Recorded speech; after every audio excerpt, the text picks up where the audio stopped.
नाही, आता जरंगे पाटलांच्या ज्या काही मागण्या आहेत त्या संदर्भात मी काही भाष्य करणार नाही. शेवटी त्यांचा तो अधिकार आहे. आपण जे उपसमितीचा अध्यक्ष झाल्यानंतर आम्ही जी कार्यवाही केली माननीय मुख्यमंत्र्यांच्या मार्गदर्शनाखाली, त्यामध्ये हैदराबाद गॅजेटची अंमलबजावणी आपण सुरू केली. साधारण 2.5 लाखाच्या वर दाखले आपण दिलेले आहेत. एवढे काही आकडेवारी आपण सातत्याने जाहीर करत नाही, पण कामं सुरू आहेत. काही भागांमध्ये काही गावांमध्ये प्रश्न आहे. मी सगळ्या त्या संबंधित लोकप्रतिनिधींना मी स्वतः आमदार महोदयांना पत्र देऊन पाठवले अध्यक्ष म्हणून, की तुमच्या त्या स्थानिक पातळीवर तुम्ही याचा आढावा घेत जावा. कारण ज्या स्थानिक पातळीवर जी त्रिसदस्य समिती आहे ग्राम पातळीवर नेमलेली, त्याच्यामध्ये सुद्धा काही अडचणी निर्माण करतात किंवा तालुक्याच्या स्तरावर तहसीलदार असतील त्यांच्या स्तरावर काही अडचणी येतात. तर संबंधित आमदार महोदयांनी जर पाठपुरावा केला तर आणखीन त्याला गती मिळेल. आणि मी त्या संदर्भात त्या सातत्यात पाठपुरावा करतोच आहे.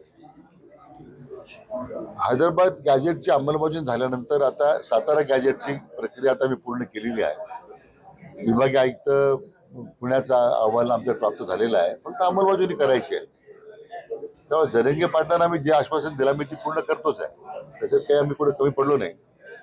उलट मान्य उच्च न्यायालयामध्ये असेल, सर्वोच्च न्यायालयामध्ये जे जे दावे सुरू आहेत, मला त्याच्या लक्षात आणून दिलं पाहिजे की एकाही आरक्षणाच्या सरकारच्या निर्णयामध्ये कोणत्याही न्यायालय आतापर्यंत न्यायालयाने स्थगिती दिली नाही. ही मोठी आपली उपलब्धी आहे ना.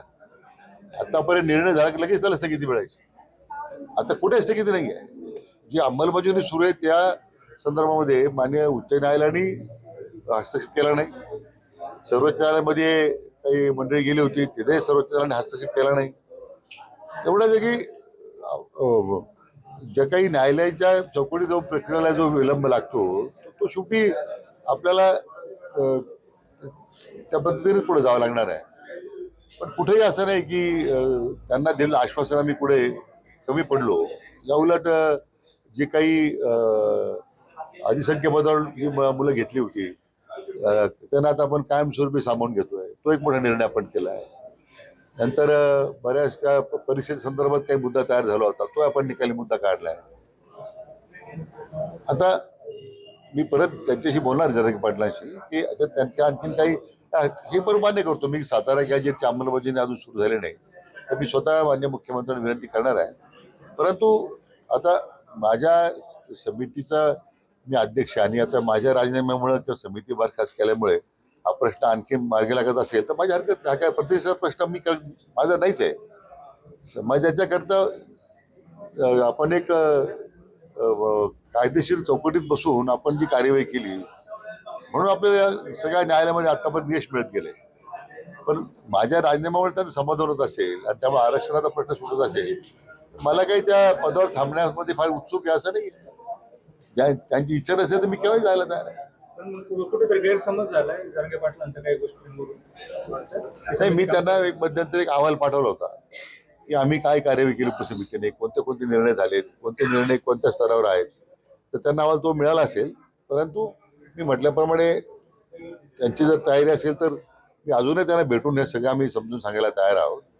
शेवटी हा मार्ग त्यांचं आंदोलन जे होतं त्याचा आंदोलनाच्या मागण्याचा आम्ही आदरच केलेला आहे. त्यांच्या कुठं अनादर करण्याची भूमिका आमची कधीच नव्हती आणि पुढे असं कारण नाही आहे. शेवटी त्यांनी जे आंदोलन सुरू केलेलं आहे त्यासाठी आम्हीच मी समिती अध्यक्ष झाल्यानंतर त्याला जी गती दिलेली आहे. आता त्यांचा काही गैरसमज असेल तर माझी तयारी त्यांना भेटून दूर करण्याची. 30 तारखेला ते उपोषण सुरू करतायत मराठा आरक्षणाच्या नाही, त्यांची मागणी मी आता अजून त्यांचं निवेदन पाहिले नाही. ते आता उपोषणासाठी त्यांनी जे काही निवेदन सरकारकडे पाठवलं असेल तेव्हा ते प्राप्त झालं नाही. पण मला एवढं सांगायचं की बहुतांशी प्रक्रिया पूर्ण झालेली आहे. आपण पूर्णतेला चाललेली आहे. मला वाटतं एवढ्या आठवड्यापर्यंत सातारा गॅजेटचा निर्णय आम्ही करू शकलो तर तीच त्याची प्रमुख मागणी आहे. त्यामुळे उपोषण ते करणार नाही अशी मला व्यक्तीच्या खात्री आहे. आम्ही त्यांना मी त्यांचा भेटून मी त्यांचा गैरसमज दूर करेल. मला काही जे काम केलं तेच त्यांना सांगायचं आहे. गुन्हे मागे घ्या म्हणतात सरसकट सगळे मराठा आंदोलकांवरचे. जवळजवळ 90% गुन्हे मागे घेतलेले आहेत. काहीतरी मला वाटतं माझ्याकडे आकडा नाही एक्झॅक्टली 900 काहीतरी, पण जवळजवळ सगळे गुन्हे मागे घेतलेले आहेत. एक 30-40 गुन्हे फक्त राहिले होते, ते सुद्धा अतिशय तीव्र स्वरूपाचे होते. जिथं पब्लिक प्रॉपर्टी डॅमेज झाली, तिथं घरात घुसून लोकांची जाळपोळ झाली, असे काही गुन्हे जे यापूर्वी निर्णय झाला होता की असे गंभीर गुन्हे काही मागे घेतले जाणार नाही. पण जो 95% गुन्हे आंदोलनाच्या विरोधातले मागे घेण्यात आलेले आहेत, म्हणजे तिथं आम्ही अडचण ठेवलेली नाही. जे मयत होते, आंदोलनाची मयत झाली, त्यांच्या वारसदारांना नोकरी द्यायचा प्रश्न होता. आपण एसटी महामंडळामध्ये नोकरी दिल्या, नंतर मग काही लोकांनी एसटी महामंडळात नोकरी घेण्यास नकार दिला. म्हणून आम्ही महाराष्ट्र कृषी उद्योग विकास महामंडळाच्या MIDC मध्ये तिथे सामावून घेण्याबद्दल विनंती केलेली आहे. महाराष्ट्राची आपली वितरण कंपनी त्याच्यामध्ये सामावून घ्यायची विनंती केलेली आहे. आणि त्यामुळे प्रक्रिया चालू आहे, कुठे असं काम थांबलेलं नाही आहे.